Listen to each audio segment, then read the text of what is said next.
그러면 대통령실 상황을 좀 알아보도록 하겠습니다. 윤석열 대통령은 사고 소식을 보고받은 뒤에 위기관리센터와 정부 서울청사 상황실에서 잇따라 회의를 열고 대응에 나섰습니다.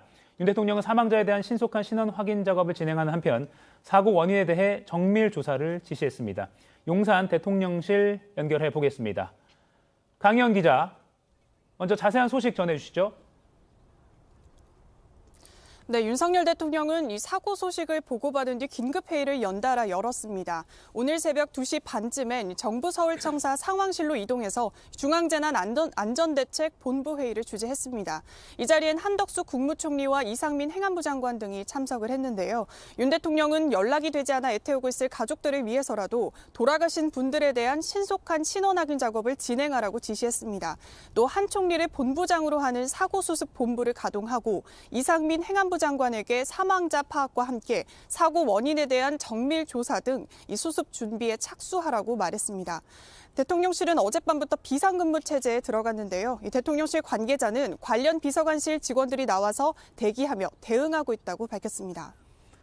네, 정부 서울청사 이동하기 앞서서 대통령실 위기관리센터에서도 대통령 주재 상황 점검 회의가 열렸죠.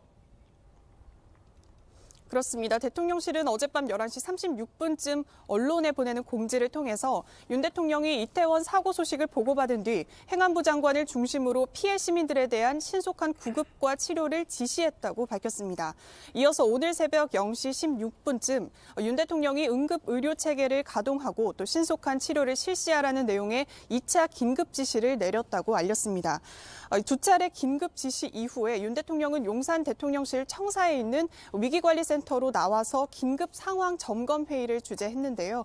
그러면서 최우선 사안은 이 환자 후속 및 구호라면서 앰뷸런스 이동로를 확보하고 이를 위한 교통 통제 등 필요한 조치를 이행하라고 당부했습니다.